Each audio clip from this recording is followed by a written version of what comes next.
G'day everyone, I'm Ebony Bennett, Deputy Director at the Australia Institute, and welcome to Pole Position, our fortnightly catch-up on all things federal politics, as well as the latest results in the Guardian Essential Poll. I want to begin by acknowledging that I live and work on Ngunnawal and Ngambri country. This always was and always will be Aboriginal land, and I want to pay my respects to the traditional owners and to elders past and present. Days and times for our webinars do vary, so head on over to australiainstitute.org.au to find all our upcoming webinars and also to check out things like our podcast, like Follow the Money, which you can find the latest episode of wherever you normally listen to podcasts. A couple of tips to make sure today runs smoothly. You can type in questions for our panel in the Q&A box.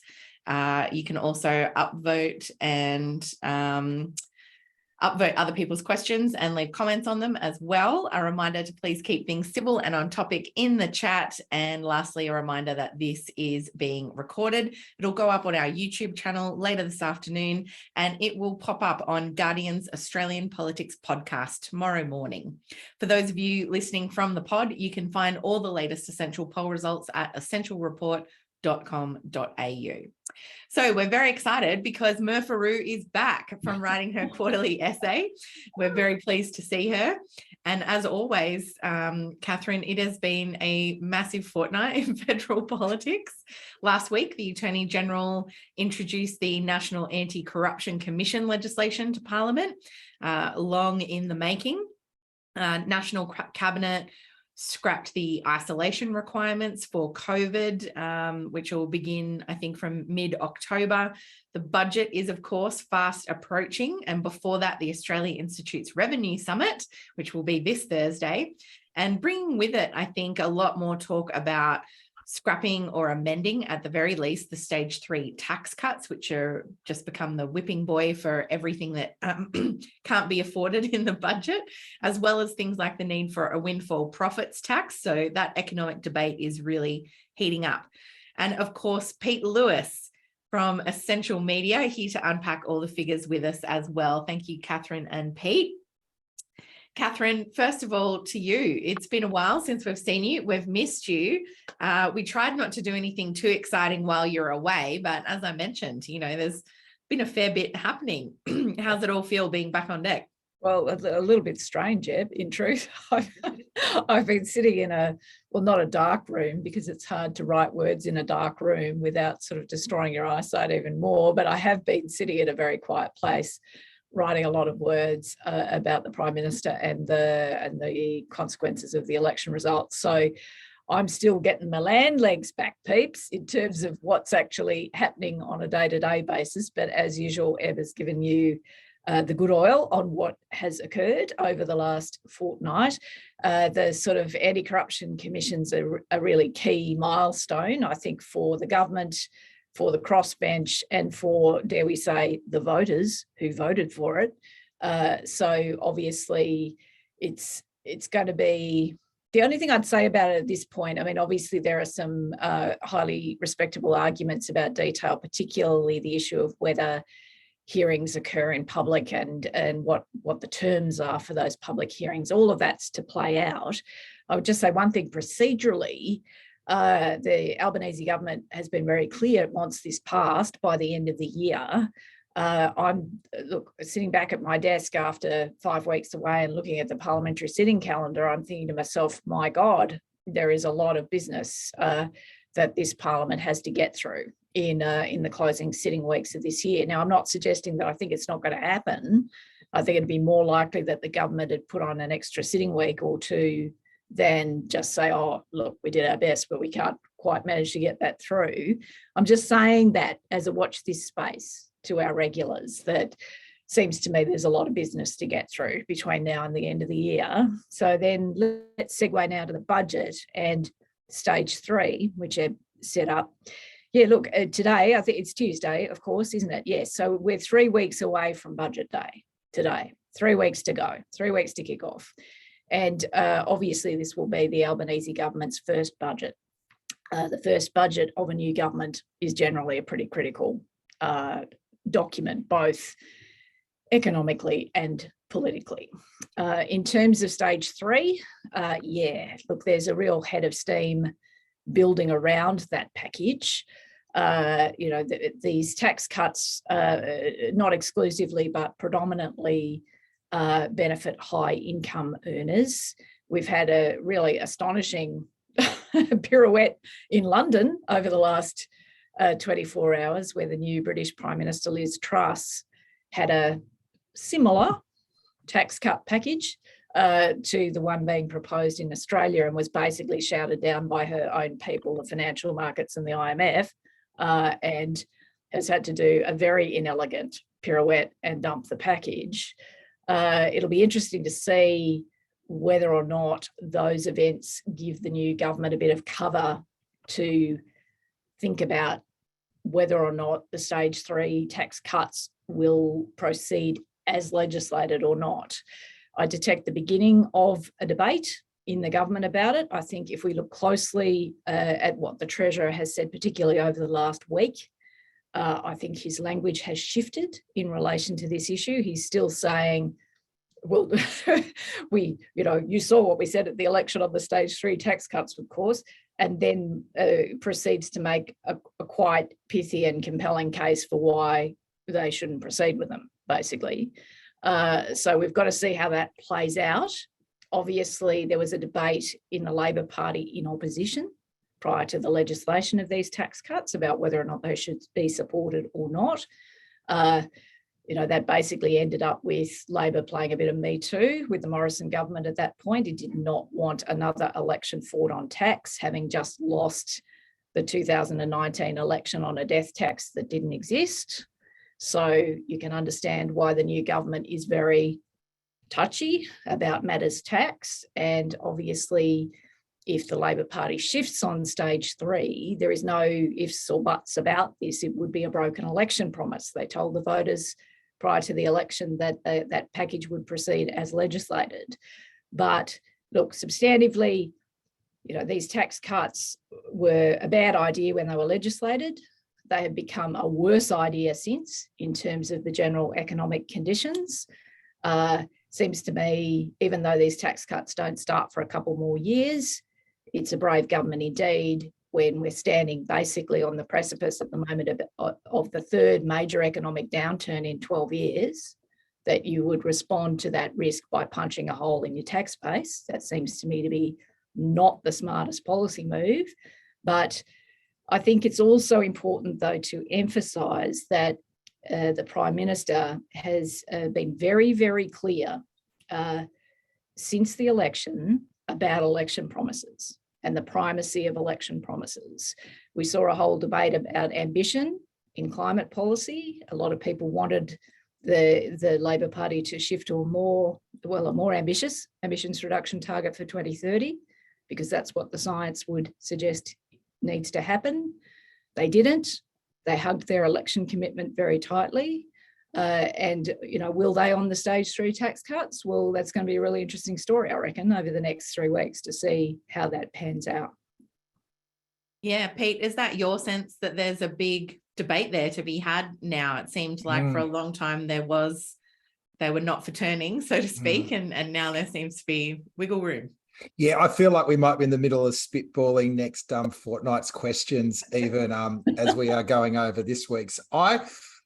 I've got 2 things to add to this. The first is that I reckon as long as we call them stage 3 tax cuts, they're going to be very hard to get rid of. And I'm interested in whether people have a different view if we call it for what it actually is, which is a flattening of our progressive tax system in a way that has never been contemplated over the last 100 years. And that might be a bit push-poly, but we can find, I do think the framing of tax cuts is the very, very hard bit.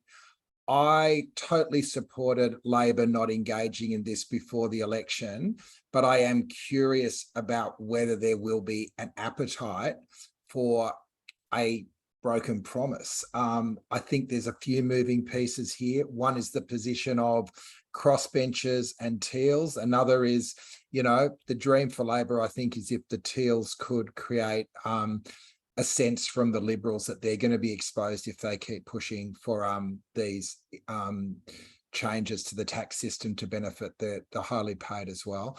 But I think I said it a fortnight ago, so I'll only say it for Katharine because I assume everyone else was here. But is the bigger risk to break the promise or keep the promise? And that's going to be the rubric. Like, we know how iconic broken promises reinforce the worst stereotypes of politicians. So I think the only way you get through this is in a call and response situation where the government is responding for pressure not to flatten the tax system, which I think is kind of what's happened in Britain.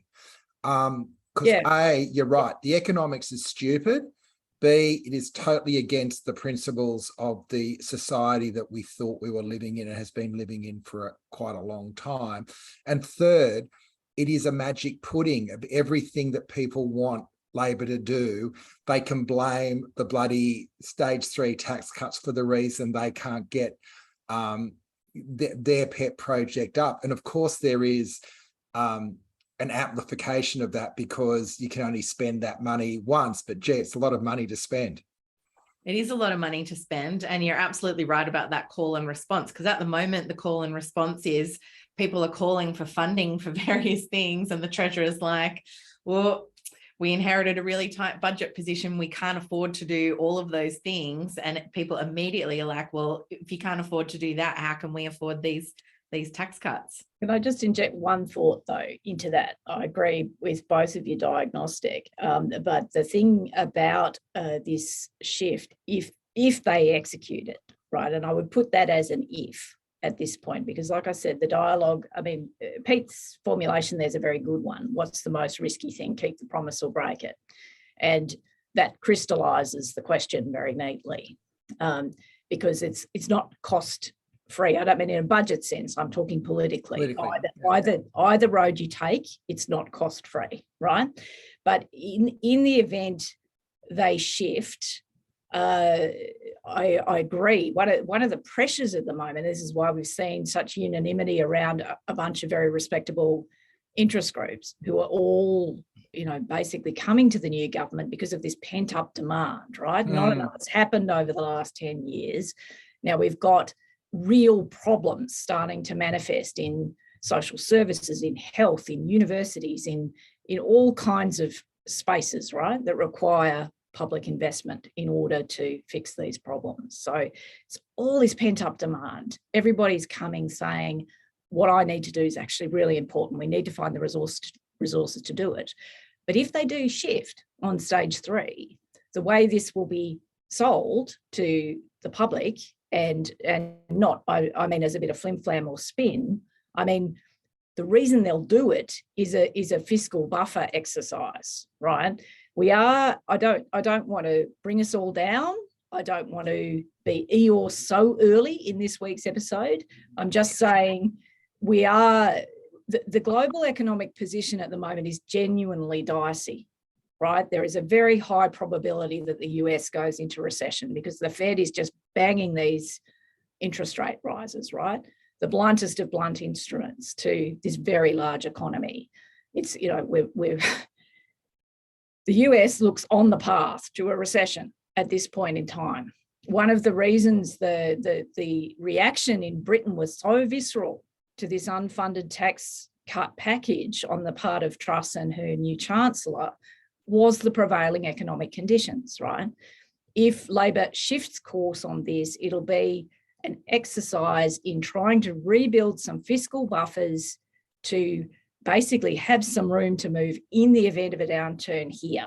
So I wouldn't necessarily say that not proceeding with the tax cuts automatically, sort of unleashes buckets of money for various important causes, because I think it'll be presented as a precautionary principle. Now, obviously, economic conditions may be quite different in 12 months' time or 18 months' time. Possibly, if we've got the worst sort of global situation and there is another downturn, we come down and we come back up, right? In which case, obviously, growth improves the budget bottom line. That creates fiscal room for progressive priorities.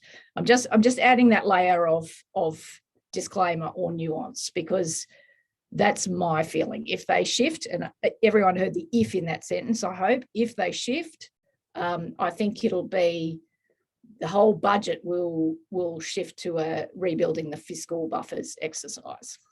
Yeah, which makes sense facing down a potential recession when you've already got quite a lot of debt, and basically this wouldn't, as you said, be paying for things prospectively going forward. They haven't even come in yet. It is that exercise, not only in some buffer room, but just protecting budget revenues. Like this is a big hole in budget revenues permanently, particularly if you're in dire straits and we need to Keynesian economically, fiscal stimulus our way out of a potential recession. You've got to shore up the tax base in order to have fiscal firepower, right? You may or may not need it, but you basically need to harden the tax base in order to give yourself room to move when debt levels are at their current level. Like, it's costing us a lot of money to service the interest on this borrowing. Now, the government, of course, should have borrowed during COVID. They should have done what they did. Saved a lot of businesses, saved a lot of lives. I'm not now all of a sudden turning into a sort of, that was all wasted spending, which is the government's line, by the way, which is rubbish. It wasn't all wasted spending. It was, some of it was actually very important and unprecedented, really, for a coalition government. But anyway, we do actually need to get onto the numbers at some point and stop raving about this, but it is fascinating, but it's got a few layers, right? And so I think people need to be a bit attentive to all the layers because they'll influence the decision making. Yeah, no, it's a very good point. But having said that, let's dive into the numbers. Let's see if I can make this work. Here we go. Pete. So I've never asked this question before, perceptions of the future for humanity. And it's a total indulgence on the part of the pollster, because I've just been reading this fantastic book, which I commend to everyone, by a moral philosopher called William McCaskill, who's written a book called What We Owe the Future. And given that I do polling, I thought I could flesh out some of his ideas with a few questions in this week's report. So McCaskill's proposition is that if we want to think about long-termism, we're not talking about the next election cycle. We're not talking about our kids or even our grandkids. If you accept science and avoiding an extinction catastrophe, which is not off the cards, humanity's likely to go for at least another 1,000,000 years. So rather than us being in the end of days, we're at the very beginning of the journey. And his book is really fascinating because it's an invitation for people to really practice long-term thinking. So I was interested just in asking people, and we didn't go to the 1,000,000 time frame because it does kind of fry your brain a bit when you try to even think like that. Although, again, McCaskill gives you some good tools to think through long-termism, just 10, 100, 1,000 and 10,000 years, whether people think things will be better or worse. And for those listening to the podcast that can't see the graphs, so in 10 years, we're on balance worse off 42-33 with 25% unsure. In 100 years, we still think we're worse off, but there's more of us unsure. It's 39 worse, 28 better, 32 unsure. Then you get to 1,000 years when the only person in this room that's remembered is St. Catherine. 36 worse, 22 better, 42 unsure. And then 10,000 years, it's still worse, 35% worse, 20 better, and 45% unsure. What does this all mean? It means that the Jetsons aren't probably going to happen. There's not this, at least in our view, there's not a positive future that we are setting up. And apologies for the indulgence, but it's been in my mind right through the last week. And there's this beautiful quote McCaskill writes, which is, do the very long-term consequences of our actions fade out over time like ripples on a pond? No, rather every year, like clumsy gods, we radically change the course of history. So I've been reading all this stuff and musing over it when two things happened last week, which we have also asked questions on, which we'll get to in a sec. But one was the Optus data breach, which is the lived experience of the data extraction economy, and Professor Ed Santo's model law on facial recognition technology. We'll get into those in a sec.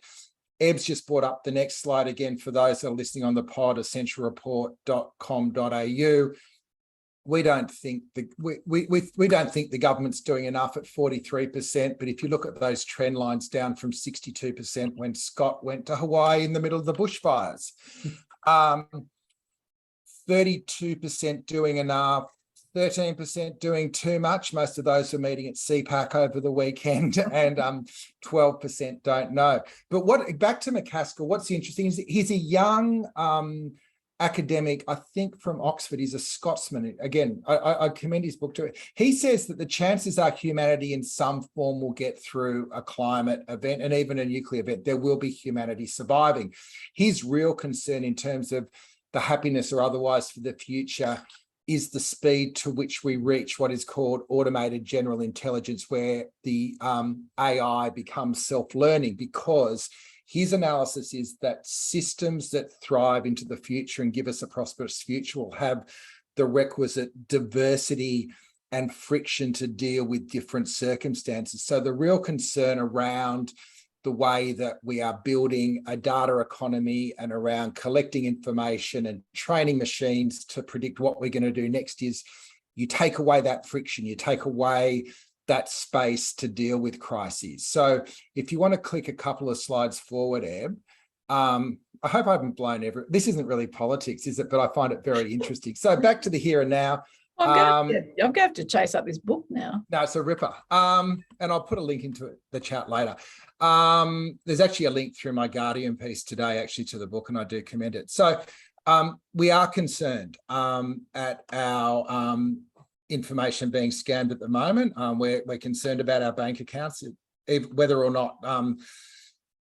interesting. We did ask people if they had been part of the Optus breach, and the numbers go up 10% as opposed to others in terms of very concerned. But we're all getting scam emails and texts, and God knows what's going on with our social media identity. But that's leading to support, but still reasonably lukewarm for regulation. So 51% support for tightening up the amount of personal information companies can collect about us. 46 tightening up the amount of personal information government collect about us. And then there's large numbers of don't know, and only about a quarter of people saying they feel comfortable about it. And then slightly less, but still majority support for regulating the use of facial recognition technology. So before we round this out, and I realize this is very niche, at the moment, there are reforms to privacy law proposals sitting on the Attorney General's desk. We have not updated our privacy laws in any meaningful way for 40 years. The proposals talk about expanding the definition of personal information, about tightening up what consent looks like, but also about creating courses of action so that if you are breached, you can actually take action against those that haven't handled your information securely. And then the second part, which is the model law that the UTS academics released last week, would be that high impact uses of facial recognition should basically be heavily regulated to the extent the regulator can look under the bonnet at how it works. So both with privacy and facial recognition technology, there is meaningful reform sitting on the desk of our mild-mannered Attorney General, who I dub in this piece the Michael J. Fox of Australian politics, because he does have the opportunity with these laws to shape what happens next in the kind of reverse time machine that McCaskill talks about. Family Ties, Michael J. Fox. No more Back to the Future, Michael J. Fox. I'll take anyone. And that's just the data breach. We don't need to go there. So there you go. Put that in your pipe and smoke it. There's quite a bit to unpack from those. You reckon? I mean, yeah, I hadn't given much thought to what life will be like in 10,000 years, but it's an interesting exercise. I'm actually a bit surprised at the optimism of people 100 years from now. Perhaps they don't read as much climate research as Katharine and I might come across in our work. Yeah, or Cormac McCarthy, you know. Cormac McCarthy, exactly. Just forget the IPCC, just go straight to Cormac McCarthy. But Pete, I did want to talk about the Optus breach a bit more because, yeah, kind of obviously we're way behind, but it does seem to me that it is only when it's quite personal to people and it's something as, I don't know, personal as your Medicare card and your passport number, that it really does hit home how much these documents are essentially your passport into the digital world, into shopping and setting up utilities, all of that kind of stuff now. Yeah, well, this is the Overton window, I think, that's just opened for regulators. So we've been banging on and probably putting on my Centre for Responsible Technology hat here. We've been banging on for the need for improved data privacy laws for a long time, and everyone just yawns. But when you receive a note from a phone company that you may not have been a customer for a number of years saying, oh, by the way, we've been holding your Medicare and driver's license and someone's got in and we don't know if they've got in through picking the lock or just we left the door open. It kind of does train the mind a little bit. And I think that the really interesting, and I've been watching the way the debate has rolled out over the last week. And what's been really interesting is just people going, wait, what? They're holding that for that long. And there's obviously a couple of moving pieces here. One is that there has been requirements to register particularly mobile phone users because of crime, money laundering, all that sort of stuff. More broadly, we really changed the way we looked at privacy after 9/11 terror attacks, and government convinced us, I think, and convinced the internet companies that we use that it was in our interest for people to track web movement and collect more and more information. And then out of that came the companies themselves going, oh, gee, we could make a lot of money ourselves if we could follow people around the internet and knew what they liked. And then from there, we've ended up in a world where that's become the business model of the social media platforms. And in a different piece I wrote last week, I did ask the question whether the cure has become worse than the disease we were trying to solve in the first place, given that I think the risks, the demonstrable risks to technology on the business models the major platforms have, the major risk to democracy, the technologies is doing fine, is probably greater than the terror threat that it was originally set to cure. So yeah, certainly if you look at some of those Facebook revelations about the way Facebook has been used in Myanmar and Yemen and how America, young girls self-esteem. everywhere. So I just think that we do have a moment maybe to reset. The really interesting thinking in this space is being pushed by actually Tim Berners-Lee, who was the father of the internet, who is pushing for Web 3.0, where instead of us handing our data over, we would have our own personal online data identity that we give people access to, and they never hold it. They just get a mark. And it seems to me that, again, that's all felt a bit sci-fi, but given where we are at the moment, I think there's also been a breach of Telstra customers, just by the way that's been announced today. I haven't had a look at that yet. Get the other half of the population. Yeah. What about Vodafone? Anyway, but it might be a time to start forwarding those sorts of conversations about how we can create true data sovereignty as individuals, and back to McCaskill's point, to create a more diverse system that isn't being pushed into a single brittle system, but one that is maintaining the diversity that might give us a history 10,000 years down the track. Yeah, Katharine, I don't want to jump that far ahead, but it does strike me that the Attorney General, it seemed like, the Treasurer's got the budget coming. Chris Bowen was fairly out of the gates with the 43% legislation. The AG's got the ICAC NAC legislation that he introduced last week. He's also doing that review of AAT and the political appointments that kind of messed up that system, and now we've got this catch up really on data. I mean, the government's got its work cut out for it in a lot of areas.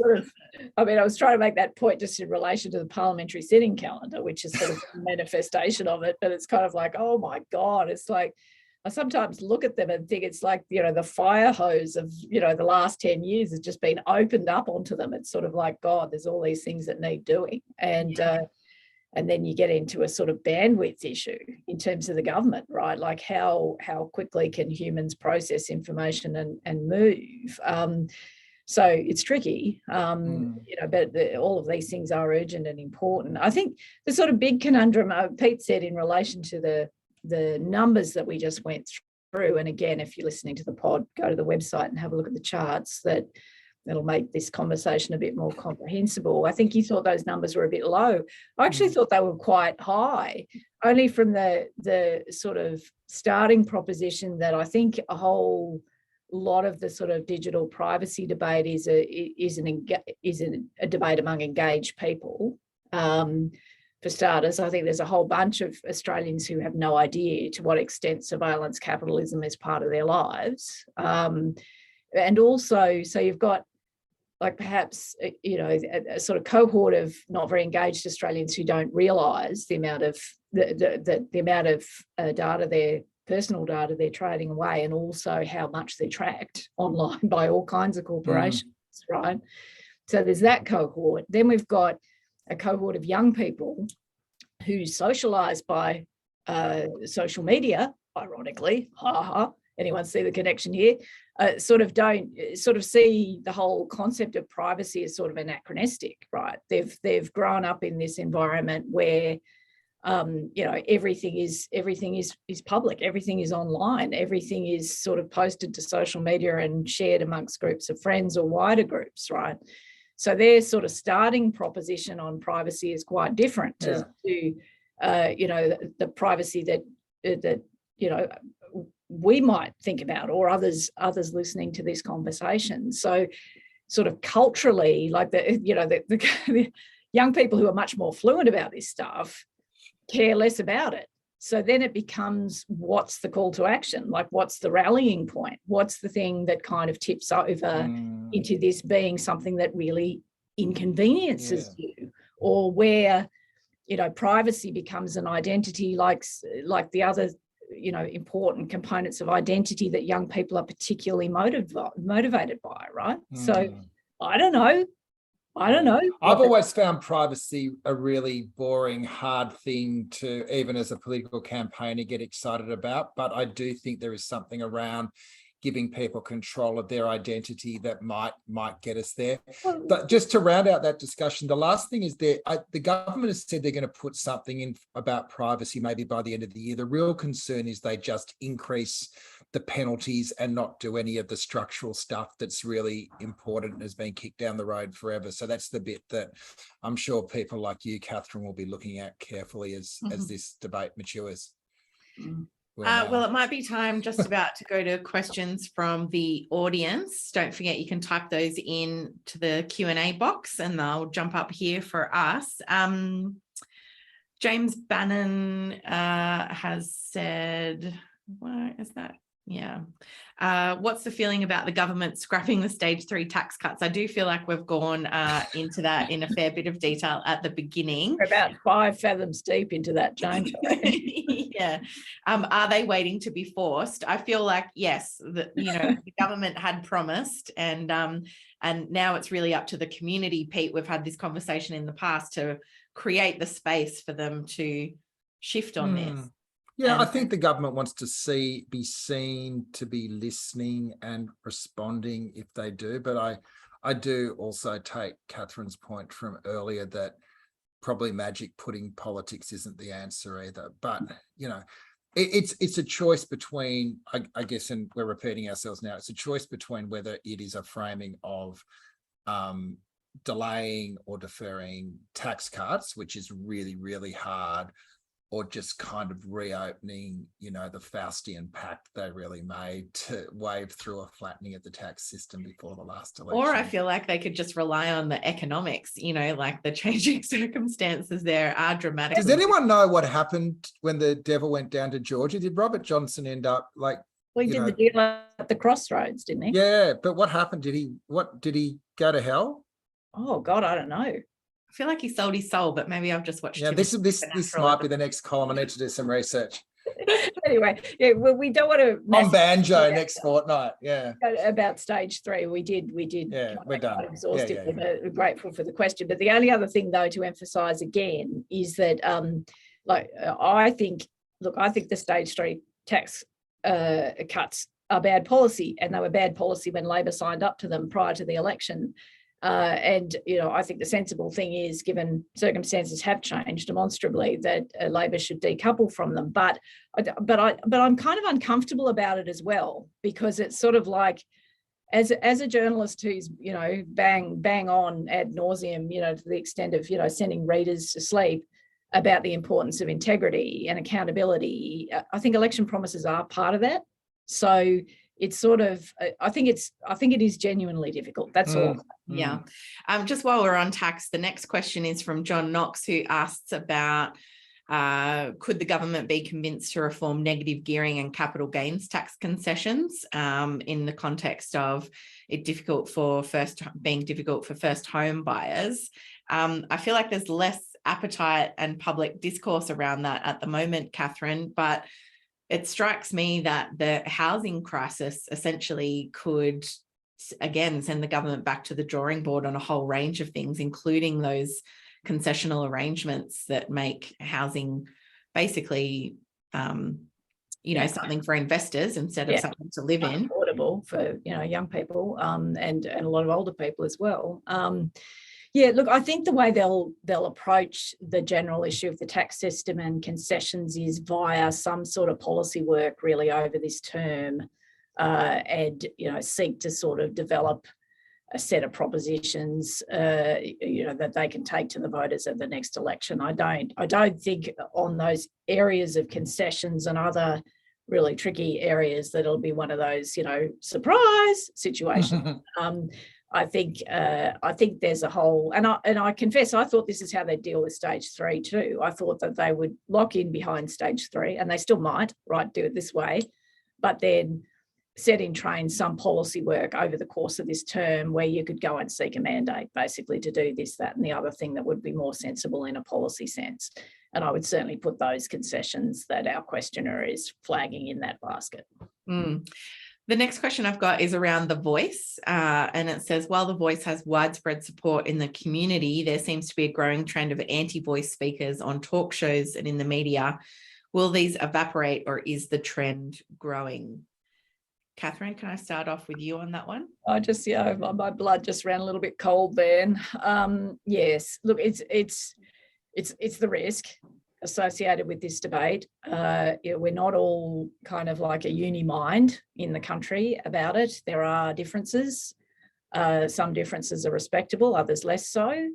But there are differences both at the level of Indigenous community and leadership, and also in the community beyond. And I think the Prime Minister has sort of tried, he's grabbed The Voice as a really important piece of unfinished business in the country. And he's right about that. And he's tried to run with it, and he's sort of trying in very typically Anthony Albanese fashion with this sort of degree of ambiguity.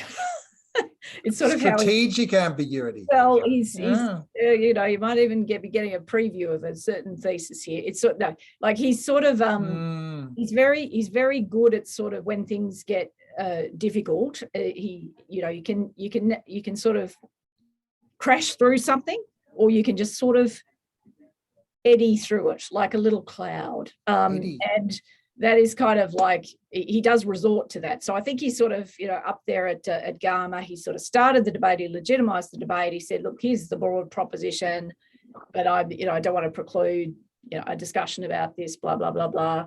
withdrawal, right? Then obviously people come out, they have various things to say about it, and the environment can get very choppy, particularly given, our polling, Pete, suggests that people, are positively disposed, but they know bugger all about it, not to put too fine a point on it, right? What is this change? What does it mean? So, will it get worse? It's possible. I hope not, but it's possible. I do think, though, we like things to be neat and tidy. We sort of, we have this sort of unreasonable expectation sometimes of politics where we do two things. We project this sort of West Wing sort of fantasy on it, that it's all just, it's all a grand plan and everybody's perfect and nobody makes mistakes, right? Which is obviously silly. So politics is the human business. It's messy stuff happens. The community, we're humans, we're messy, we don't agree. There will be debates. What does it mean for whether or not this carries or not? It's a bit too soon to say. I think, and I think we might have discussed this on the show before. I think, look, the Prime Minister's plan is be a bit ambiguous. However, line up the premiers, check. Line up a number of voices in corporate Australia, check. Make it a sort of an issue of progress that a lot of people can rally around, check. Put your earmuffs on, barrel through, hope for the best. And I think that's basically the plan. Again, we've got to see, what will make this a lot easier is if the opposition gets on board and doesn't play a Republican type, a Republic campaign role. But anyway, we get to see how that all pans out. So that's a less than definitive answer that underscores the point about humans being messy. See, we don't know everything. We can't predict everything, and people will disagree with one another. How does the story end? Don't know. Hope it ends well. I've been thinking about the referendum a lot, and I just want to throw one more thing in that's been striking me. So we think referendums are the same as elections, and I'm not sure if they are. So an election is very much vote for me, and it's a stage fight really in Australian politics between two sides to form government. I think one of the reasons referendums go down is that no cases tend to be run like an election, and yes cases are trying to create something different to an election, which is a sense of possibility to change the very structure of our constitution. And I think that's where the Republican movement was lost. We had the no case being run by the best negative campaigner of their generation in Tony Abbott, and we had the yes case trying to fight him in a cage fight or take the weight out of it. Now, I'm watching the way that both the Greens and the right are approaching the voice with a very loud no voice as that kind of fight club version. We are against this. And I see Labor and elements of the opposition as well, just wanting to almost simplify the proposition out in a Zen-like state. So I think I've said this before. I think the way that the voice lands is that the statement that from the heart was an invitation. The constitutional vote is an RSVP to say, yep, we welcome welcoming you into our system. We are not too prescriptive on the way that occurs because that will change over time, and we don't want to enshrine it in the Constitution because that would create a third chamber, but we want to put an obligation on the executive to ensure that First Nations people are heard. Now, there's a couple of things that flow from that. The first is that the yes-no isn't, if it's a head-on contest, I think we lose, or that those that want change lose. If we can find the space to broaden out the proposition and talk about the forward journey without getting caught up too much in the detail and basically trust our leaders and First Nations people to find a way to come together, then it will be a very different sort of campaign. Now, I might be being a little bit, dewy-eyed there. I don't know, but I do know that in that head-on, it's really hard, and history's shown it's really hard to get yes cases up. The next question that I've got is around the new National Anti-Corruption Commission, the NAC, and it says, we need well, it's not really a question, it's more of a statement. We need the ability to have public hearings and strong whistleblower protections in there, which agreed, and a lot of legal experts would agree with you there as well, Paul. But Katharine, that is emerging as one of the only, and won't be the only, there's always devil in the detail, but the kind of key area of contention, the one thing that's kind of new that wasn't flagged prior to the legislation being introduced, and something that the Attorney General himself, in campaigning, on this issue, has really highlighted the importance of public hearings, and yet he's kind of put this really high bar that the NAC has to clear before it can hold them. Is that your sense of that's where the debate is going to be in this inquiry and on the legislation? Yeah, it'll be interesting to see sort of where it lands. It's certainly where the debate is. It'll be interesting to see where it lands, because I suppose from a crossbench perspective, they have got a bunch of things that they sought in relation to this model. Certainly not everything, and I'm not saying that public hearings are unimportant, quite the contrary, but they've emerged from this process of discussion with the government with most of their wish list dealt with. Then there's the issue of public hearings. Now, I think what the government is attempting to do, I think, is to try and get something that the whole parliament can vote for. And that might sound like, why would you even bother, right? Like the Scott Morrison promised for a whole term to bring in an integrity commission, did nothing, called it a fringe issue, said to journalists, why are you asking me these pesky questions? Who needs that crap, sort of, right? Like, why would you even bother to deal with the coalition? I can understand some people would feel that way. I've said before, though, I think it actually would be quite important, getting back to that bugbear that I've got about integrity and accountability, that I think it would be quite an important gesture, actually, if the Parliament of Australia could agree on a model for an anti-corruption commission that isn't a joke, right? I think that would be quite an important milestone in our democracy, given where we are, given recent histories, right?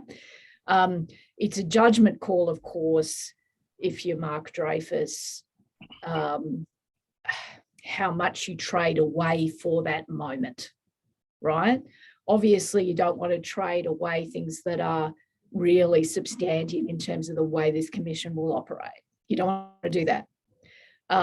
Because that's obviously, even if you didn't care about the issues, and I think Mark Dreyfus, as an eminent lawyer, does care about the issues, but in terms of the politics, if you're Labor and you campaigned on establishing an integrity commission, you do not want to be dragged down by the coalition to something suboptimal, right?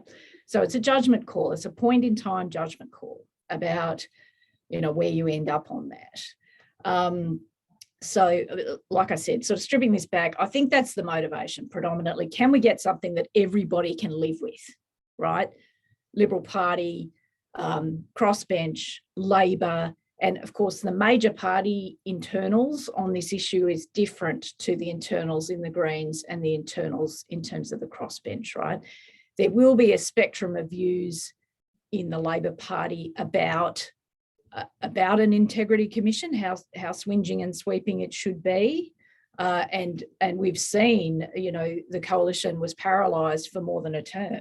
It was unable to bring forward a proposition because there was a very big spectrum of views inside the coalition about whether or not there should be an integrity commission at all.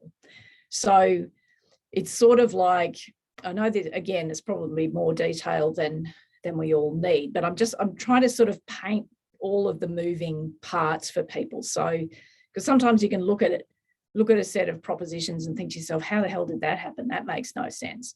And from the outside, sometimes it makes no sense. From the inside, though, there are all these moving parts that are trying to be accommodated. Now, obviously, we'll see. I do think that's my gut feeling. They're going for this moment that the whole parliament can get behind, that then creates a judgment call on the crossbench. Is this okay or not? Or is this a sort of fatal trade-off? So far, the crossbench has been very constructive on that point. And then it's a case of whether or not Peter Dutton can keep the coalition together on this too, or whether they start spinning off, and demanding all kinds of other things, right? In which case that'll kill the deal, and Labor will pass this with the crossbench. So, we've got a little way to go on this, but that's, again, I'm trying to be explicit to people so that people understand that these are all the different elements, I suppose. And if Peter Dutton has more or less said he thinks it gets the balance right, and then the government shifts on public hearings back to just in the public interest, is that enough then to sink it? Does that totally throw it completely out of balance? Is it all that one thing?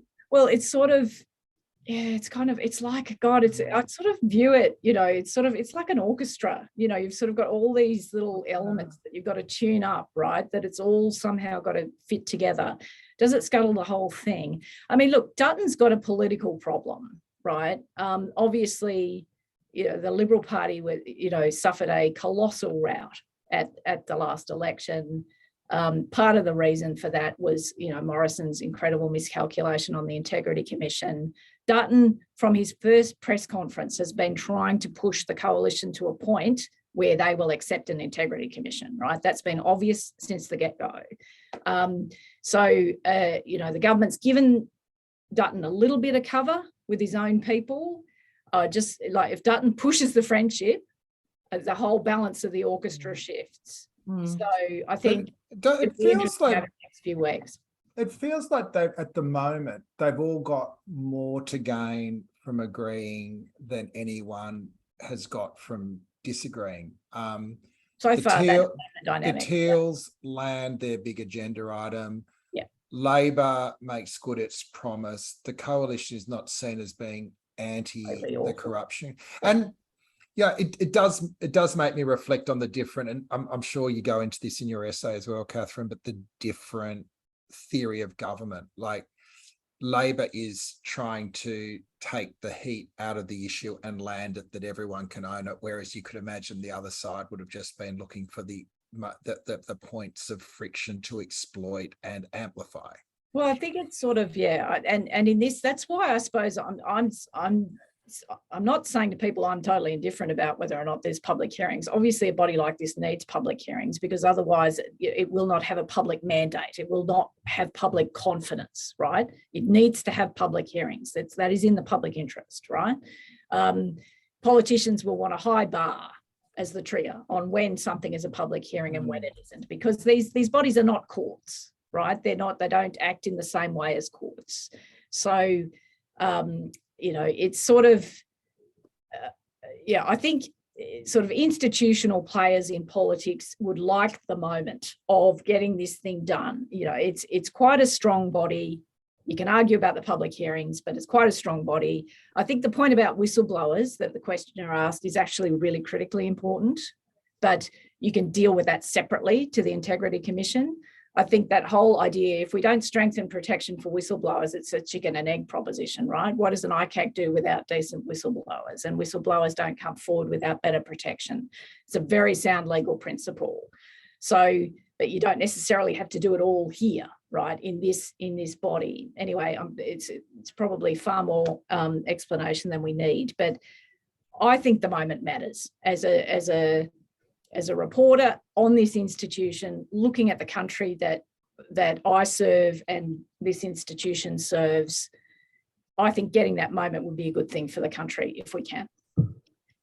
Yeah, absolutely. And it's, as you said, it's something that the public demanded as well. Like we saw this was such a huge issue at the last election. We've been talking about a climate supermajority, but there's an integrity supermajority as well in the parliament with a mandate on this issue. It's not going to fix all the problems, but it's a good start. And, full credit to the Attorney General for getting the legislation to Parliament within kind of the first 6 months. And really the fact that there's kind of, have we done enough to protect whistleblowers and the threshold for public hearings? pretty much it's a very strong start, the legislation overall. But as you've said, Katharine, public hearings are important for actually fighting corruption. That's one of the key functions of the commission. We've probably only got time for one more question. I've got a few more stage 3 ones in here, a couple of questions about Liz Truss and that late edition. Just trying to think of something else in here that we perhaps haven't covered yet this morning. What have we got here from Jane, who asks about refugees and offshore detention, and if there's been any movement, well, it's really a comment again, but any movement around those issues with this new government and those policy areas, I guess, where we've just been in a bit of a quagmire for a long time, Katharine. Yeah, well, it's sort of because I'm just now actually just racking my brain. I'm sorry, because there's been so many moving parts. Obviously, there was a discussion around this with the Barlow family. Labor's agenda, I think, has been pretty clear in terms of, ending temporary protection visas and other things. I'm just not actually sure where all of that is up to. I'll just ask for forgiveness from the audience. I have been in a room for 5 weeks, so I'm a little bit out of whack with some of the other sort of moving parts. So I'm not sure where that's up to. No worries. Well, we might come back to that and then just at a future poll position. And I guess just taking us back now to tax cuts and the budget coming up, I did just want to highlight that the Liz Truss, the UK situation, because it has kind of lobbed in at the last minute, but it does seem relevant to our, our circumstances and the policy discussion that we're having. I guess the difference is ours are already legislated and theirs were kind of, there was a moment there where they were introduced, which makes them a bit different. But it's quite an extraordinary start for this Prime Minister of the UK. Well, I wondered when you said it, there was a question about Liz Truss, whether or not the question was how did Britain find a Prime Minister that made Boris Johnson look good? I wondered if that was the question. Well, they've found one. I mean, it takes a unique kind of genius, but there it is. I reckon Jeremy Corbyn could have won that one. Oh boy, it's just, look, I don't know much about Liz Truss. I mean, I've obviously read her biography like others. Boris Johnson's a much more known figure in Australia than Liz Truss is. But God, it's just extraordinary, and that look, I mean, obviously, I suppose in the new Prime Minister's defence, she would have been very focused on winning the Tory leadership ballot and possibly less focused on the policy that followed afterwards. Perhaps it's a bandwidth issue, but to be absolutely screamed down by your own people to the point where I gather she did a whole bunch of pre-recorded radio interviews where she said she was standing by the package, and a lot of those pre-packaged radio interviews hit the news cycle in the morning when the tweet hit, right? Oh, actually, we've reverse ferreted. It's like, it's pretty spectacular as unravelings go. There was a nice piece of commentary, I'll just say this quickly, in The Guardian overnight from Pippa Creer. I think I have her surname correctly. She's my counterpart in the UK. An obvious line, but a good one. The comment piece was, it seems the lady was for turning. Well, we might leave it there, and I for one will be hoping that our treasurer is returning on stage 3 in the budget, but we'll pick up this conversation, I'm sure, in a fortnight from now. It's great to have you back, Katharine Murphy. Thanks again, Pete Lewis, for taking us through all the numbers and expanding our minds and our horizons for the next 10,000 to 1,000,000 years. We'll go and check out that book. Should be a party, yeah. We're sort of like, turning up at the midnight session of 2001: A Space Odyssey, like this episode. Anyway, if people are interested in further reading on the National Anti-Corruption Commission, please head on over to our website at australiainstitute.org.au. You can find all kinds of stuff about how terrible stage 3 tax cuts are there as well. But thank you for tuning in. Thanks for all your questions, and we'll hope to see you in a fortnight from now. And take care out there, everyone. We'll talk to you soon. Bye. I'll write this.